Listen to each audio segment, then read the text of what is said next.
বৰ্তমান ফুৰিবলৈ মন গৈ আছে মোৰ নিজৰ।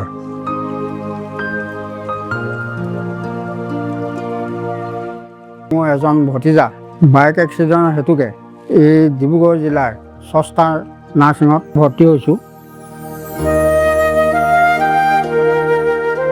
12 তাৰিখৰ দিনাখন এক্সিডেণ্ট হৈছে তেওঁ। আমি পাইছোঁ 13 তাৰিখে ৰাতিপুৱা। মুখেদি লেলেটি পৰি আছে আৰু একো নাই, সাহসো একো নাই, মাত্ৰ উশাহটো জাষ্ট টানি আছে। আৰু মই ভাবিছোঁ মেডিকেল নাপামগৈ আৰু। এক্সিডেণ্টটো ক'ত হৈছে? তাৰপৰা তেতিয়া কৈছে এই আগত হৈছে, আপোনালোক যাব নালাগে মেডিকেললৈ, ল'ৰাক নাপায়গৈ, মানে পানী দুনিয়ে যোৱা নাই। আমাৰ পৰতোষ পাল ছাৰ এই ICU ভিতৰত মাতি নি পেলাই কৈছে গোটেই কথাখিনি। এতিয়া পৰতোষ ছাৰে দায়িত্ব ল'লে সম্পূৰ্ণ। তাৰপাছত ট্ৰিটমেণ্ট আৰম্ভ হ'ল। ট্ৰিটমেণ্ট আৰম্ভ হোৱাৰ 4 দিনৰ দিনাখন ৰাতি পেচেণ্টে চকু মেলিছে ICU ভিতৰত। মুখৰ মাত নাই, চকু মেলা নাই, হাত ভৰি ওলোৱা নাই, বহুত দুখ লাগিছে। মানে সেই পৰিস্থিতিটো দেখিলেও এতিয়াও চকু পাতি ওলাই আহে বাজে।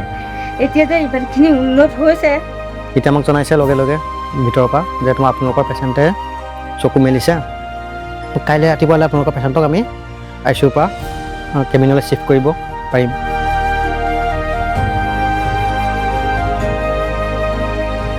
এতিয়া ষষ্ঠা মেডিকেলখনক আমাৰ পৰিয়াল লগতে পেচেণ্টৰ ককায়েক হিচাপে আমি অশেষ ধন্যবাদ জনাইছোঁ আৰু কৃতজ্ঞতা স্বীকাৰ কৰিছোঁ মেডিকেলখনৰ। আমাক যে ভাইটিক এজন সুস্থ সবল ব্যক্তি হিচাপে আমাক এতিয়া দিছে।